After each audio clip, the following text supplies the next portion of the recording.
آپ سن رہے ہیں اشفاق صاحب کے جو آرگیومنٹس انہوں نے دیے، تو کیا آپ کے خیال میں جو اکنامک ٹیم ہے یا اکنامک مینیجرز ہیں پاکستان کے، ان کی قابلیت کا مسئلہ ہے؟ نہیں، میرا نہیں خیال کہ ان کی قابلیت کا مسئلہ ہے. یہ دونوں جو ہیں ڈپٹی چیئرمین پلاننگ کمیشن اور فائنانس منسٹر، یہ بڑے لائق لوگ ہیں. انہوں نے دنیا کی اکانومی کا بھی پتہ ہے، پاکستان کی اکانومی کا بھی ان کو پتہ ہے. اچھا، یہ آخر دیکھیں نا، جو وہ بات کہہ رہے ہیں اس میں وہ صحیح بات کہہ رہے ہیں. اس کے اندر کوئی راکٹ سائنس تو ہے نہیں. ویسے جی اکنامکس کی بڑی سمپل بات وہ کر رہے ہیں. وہ یہ کہ جناب یہ جو موجودہ آپ کا بجٹ کا خسارہ ہے 6.5% تقریباً جی ڈی پی کا، وہ سسٹینیبل نہیں ہے. جی بات وہ یہ کہہ رہے ہیں. دوسری بات وہ یہ کہہ رہے ہیں کہ جناب اگر آپ نے خسارہ نوٹ بنا کے پورا کیا تو اس سے آپ کا افراط زر اور بڑھ جائے گا، آپ کا نوٹ بنائیے گا. جی ہاں، یہ بات درست ہے کہ تیسرا جو بہت ضروری پالیسی انیشیٹو تھا کے بارے میں ان دونوں کو بڑا سٹرونگ سٹینڈ لینا چاہیے تھا، وہ یہ ہے کہ جناب یہ بجٹ کا خسارہ کی جو ایک بڑی وجہ ہے جی وہ لو ریونیوز ہیں. اور ریونیوز اس لیے کم ہیں کہ آپ کی overall G D P growth بہت کم ہوئی ہے.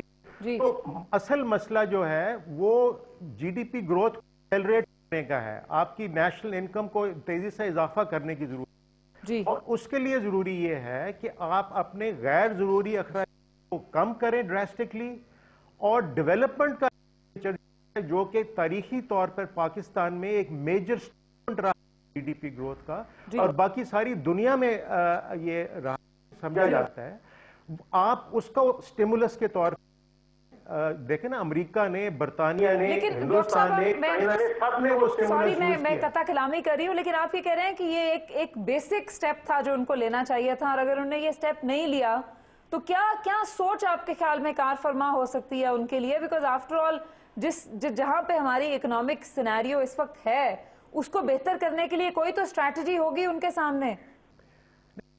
یہ ہے جی کہ جو اسٹریٹجی ان کے ذہن میں ہے یا اس کی امپلیمنٹیشن کا پرابلم ہے نا، اس کے پیچھے اس کے آگے ایک کنسٹرینٹ آ جاتا ہے.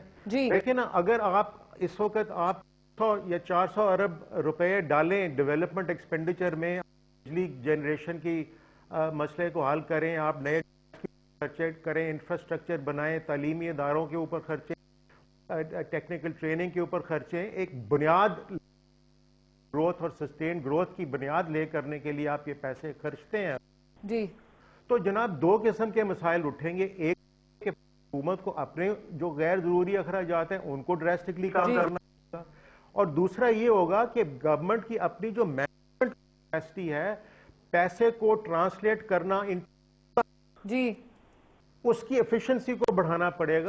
یہ لوٹ کھسوٹ ہو رہی ہے، اور جو مختلف ڈپارٹمنٹس کمپٹنٹ ایسے لوگ آئے ہوئے ہیں جو کہ وہ جانتے ہی نہیں ہیں، اس کو بدلنا پڑے گا نا. یہ پبلک ایکسپینڈیچر ہے، اس کو استعمال کرنے کے لیے، لوگوں کی کرنے کے لیے ضروری ہے کہ اس کو ایفیشنٹلی استعمال کیا جائے. ٹھیک ہے، ہائی کوالٹی پروفیشنلز لے کے آئے جائیں. اور میں کہ اس سلسلے میں ڈپٹی چیئرمین نے بالکل صحیح بات کہی ہے. وہ کہتے ہیں جناب سول سروس ریفارمز لے کے آئیں. اب یہ مشکل چیزیں ہیں. سول سروس ریفارم لانا، غیر کم کرنے، حکومت کی پبلک سیکٹر آپریشنز کی ایفیشنسی بڑھانا، اور اس کے علاوہ یہ جو کہ جنریٹ کرنے والے پبلک سیکٹر اینٹیٹیز ہیں، پی آئی ہیں، ریلویز ہیں، آپ کے وابڈا ہیں، بے شمار ادارے ایسے ہیں جو کہ آپ کے تقریباً 140 ارب روپے کا وہ ڈیفیسٹ جنریٹ کر رہے ہیں. ان اداروں کو یہ ساری سیاسی طور کے اوپر مشکل تو آ بات ہے. گئی. ڈاکٹر صاحب میں اشفاق صاحب سے پوچھوں گی. ڈاکٹر صاحب یہ اشارہ کر رہے ہیں کہ شاید ان کی قابلیت کے اوپر تو اتنا بڑا سوال نہیں ہے، لیکن سوال یہ ہے کہ اس کی سیاسی ریسٹرینٹس ہیں. کیا آپ کے خیال میں پولیٹیکل ریسٹرینٹس ہیں کہ یہ جو ہماری اکنامک مینیجرز ہیں وہ پرفارم نہیں کر پا رہے، یا ان کی جو اسٹریٹجیز وہ دے رہے ہیں وہ اسٹریٹجیز امپلیمنٹیبل نہیں ہیں؟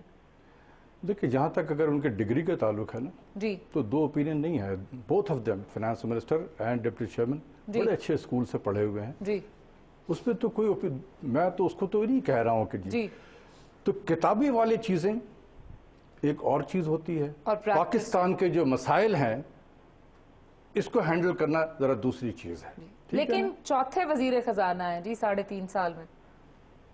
5ویں بھی آ جائیں کوئی حرج نہیں ہے، جب ایک سلسلہ چل پڑا ہے 5واں بھی آ جائے 6واں بھی آ جائے. لیکن کہنے کا مطلب یہ ہے، دیکھیں کہ کچھ لوگ سیاسی ہوتے ہیں. اگر یہ فائنانس منسٹر ایک پولیٹیشین ہوتا تو ٹھیک ہے، وہ چل رہا ہوتا. لیکن یہ پولیٹیشین نہیں ہے، ان کو ایز اے ٹیکنوکریٹ کے طور پہ لایا گیا تھا. ندیم الحق صاحب کو deputy chairman as a technocrat کے طور پہ لایا گیا ہے. وہ ان کو ایک کام اسائن کیا گیا کہ جی آپ نے یہ کام کرنا ہے، آپ نے سیاست نہیں کرنی ہے، آپ نے یہ کام کرنا ہے. لیکن سیاسی ریسٹرینٹس ہیں کوئی. لیکن اگر میں دیکھیں نا، اگر میں یہ ایک کام کے لیے مجھے بلایا گیا ہے اور مجھے وہ کام کرنے نہیں دیا جا رہا ہے تو میں کیا کروں گا؟ میں چپ کر بیٹھا رہوں گا یہاں پر، یا میں کہوں گا جی خدا حافظ، میں تو کوئی اور کام کر رہا تھا، آپ نے مجھے بلایا ہے، ایک جاب مجھے اسائن کیا ہے، I have to fix the thing. لیکن آپ نہیں کرنا چاہ رہے ہیں، اگر آپ مجھے نہیں کرنے دینا چاہتے ہیں تو سر میں نوکری کرنے کے لیے تو نہیں آیا ہوں. ٹھیک ہے، ہولڈ دس تھاٹ جی، ہم اسی کے اوپر گفتگو جاری رکھیں گے. ڈاکٹر اشفاق حسن صاحب یہ کہہ رہے ہیں کہ اگر اکنامک مینیجرز کے پاس کو سپیس نہیں دی جا رہی، کوئی پولیٹیکل کنسٹرینٹس ہیں، تو ان کے پاس یہ آپشن بالکل ہے کہ وہ اس کے اوپر ریزائن کر دیں اور گھر چلے جائیں اور نئی ٹیم جو ہے اس کے اوپر آ جائے. ایک کمرشل بریک کے بعد ہم واپس آئیں گے اور یہی جائزہ لینے کی کوشش کریں گے کہ کہاں پہ معیشت کی خرابی ہے، کیا ہو سکتا ہے ٹھیک کرنے کے لیے، جمہوریت پہ وہ کس حد تک اثر انداز ہو رہی ہے.